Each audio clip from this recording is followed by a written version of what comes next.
I'm back. What have I got this time? Well, I actually bought a Gibson Les Paul from a well-known company, PMT in Birmingham, but I bought it over the internet, and I had a bit of a problem when I got it. Now they've solved that, no problem, you know, sending it back and getting a different model and all that sort of stuff. It's for a very good reason.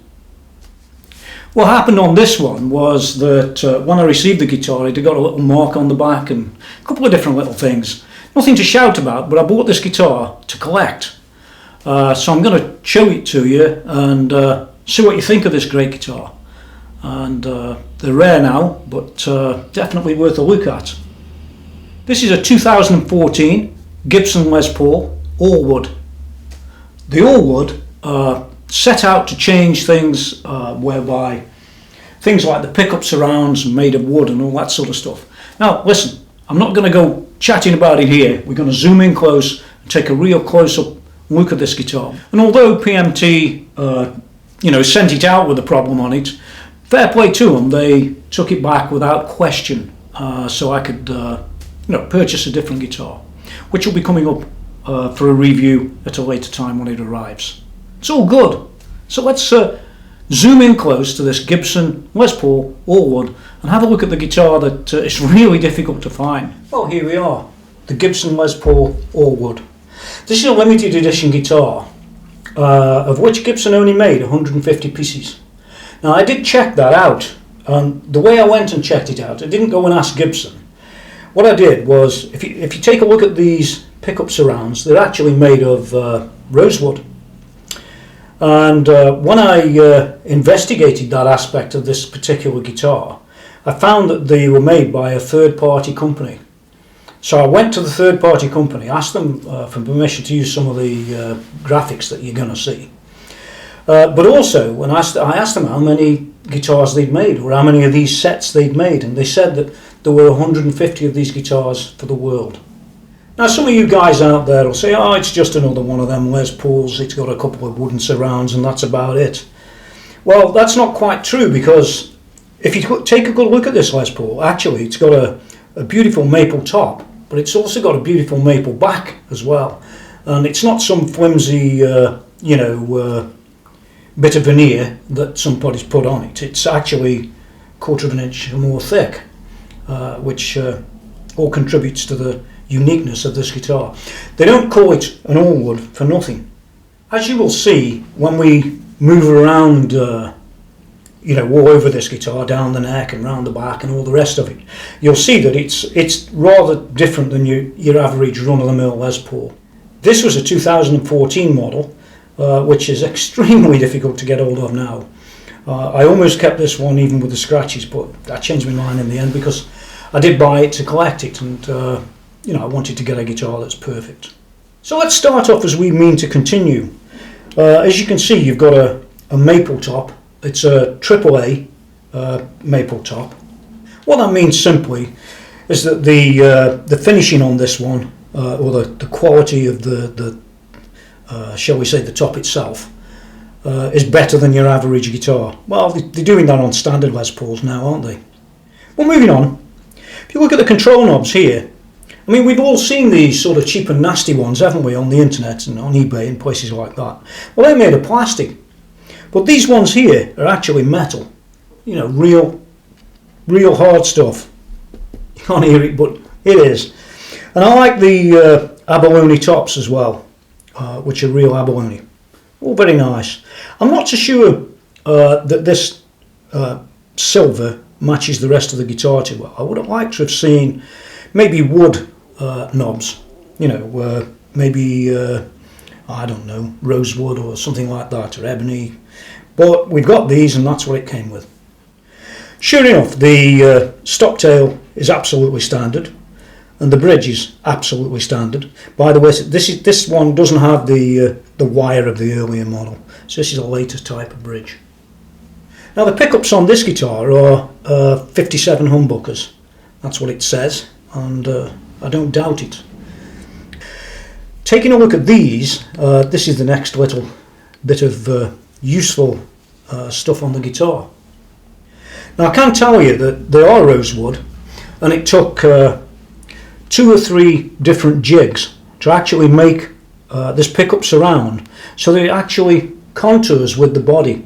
And I can tell you that it absolutely does contour with the body.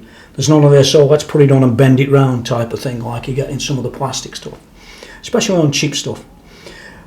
These are real rosewood, they're solid, awesome really. They really set it off, I think. Moving along to the pickup selector. It's a run-of-the-mill pickup selector, but it's got a sort of silver top on it, which is a metal top, I think. Yeah, I think it is.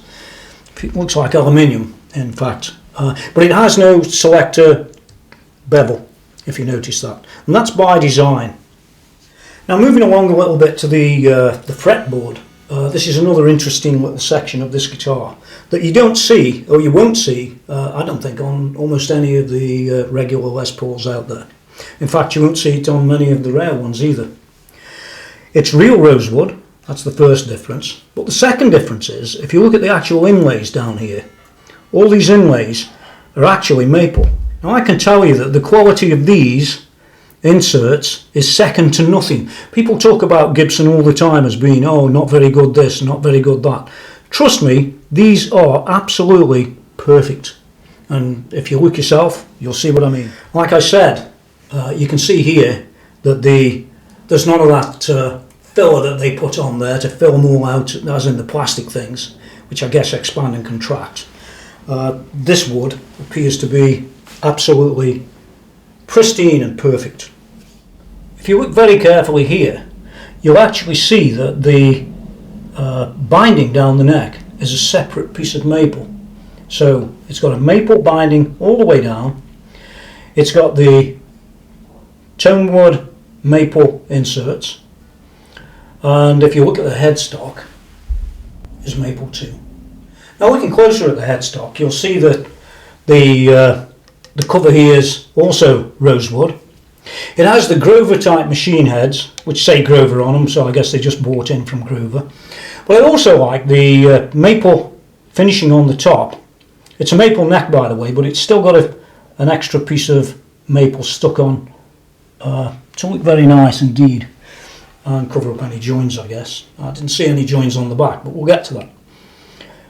As you can see, the Gibson logo itself is like a wood.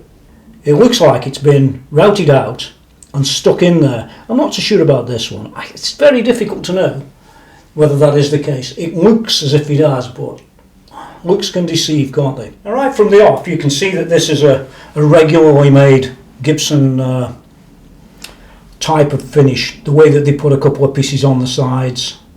I've got one that side and one this side. At least one this side that I can see. Yeah, it's on both sides. It's got no volute, so it's an old-fashioned style. I know it's a 59 round back neck, by the way, which feels good, feels really nice if you hold it in your hand. As I said, standard Grover machines, nothing special there, they're just the chrome versions, but I guess you could change them out sometime. But what's really exciting about this guitar is, look at the neck, look at this figurine. It's awesome, absolutely awesome. And as this little bit shows you, you can see the figurine is quite extensive. Notice the little black dots as well. So we're using black dots so you can see them rather than brown things that the Gibson logo is made of. Now we get into the nitty gritty, what this guitar is really all about. As you can see, the back's a fantastic finish with great pieces of maple, well matched as well, I think. Very nice for a guitar that doesn't cost the earth. It's a bit of a rare guitar, but if you can get your hands on one, I would. Notice that this is rosewood and this is rosewood. There's nothing special in that because you can go and get those yourself. You can get them made third party. Indeed, as Gibson had the pickup surrounds made out of rosewood. Well, you can go and do most of that. I think the pickup surrounds are a bit harder to get, but you can get them. You can get them from where I'm putting on the screen right now. So he's worth speaking to because he made the ones for this guitar. In fact, he made the ones for all 150 guitars. Taking a quick look at that, you can actually see exactly how thick this material is on the back as it is on the front. Now, that would normally generate one or two problems for you by way of excessive weight because maple's normally pretty heavy. So Gibson, in their wisdom, have done the cutting out of the mahogany that's sandwiched between, and they've lightened the guitar. So this, I would say, weighs about £9, which is not as bad as some of the ones I've picked up in the past. You know, some of these Les Pauls are ridiculously heavy. This one's fine. It's been weight relieved, and it feels great. By the way, the finish on this one's what they call antique natural, and the fact is that you can only buy it in antique natural when it was available. So there you have it. That's a very quick rundown of the Gibson Les Paul all wood from 2014. I'm back. Well, what do you think of that? Really cracking guitar. If you didn't notice the scratch, don't worry, I'm not going to point it out. But there it is, the Gibson Les Paul all wood. Awesome guitar. Unfortunately, it's got to go back, and unfortunately, I'm not going to be playing it for you. This is a review of the guitar, not a review of me sitting there twiddling knobs and things and playing. I think it's quite a unique guitar. It's from 2014, like I said. Quite a unique guitar. I could only find one in the whole of America when I was looking, and this one in the UK. Unfortunately, this one's got a little bit of a mark on it, but you probably didn't see it, but I can close up. So this one's going back, and it's been replaced with a different guitar, which you'll get to see. Anyway, I did ask permission to make this video before you see it, and PMT kindly said, yeah, it's okay, you can do that. So thanks PMT for that, and I'll be back. Now don't forget to go to my website there, because it's all been updated and things like that. This will be going on there, along with a pile of other stuff and some updates and all that sort of thing. Or my YouTube channel, which is there. I've still got a load of things to come. More things than you can comprehend. I'm just having trouble getting some of them. They're not so readily available as manufacturers said they would be. It's just life. Till next time.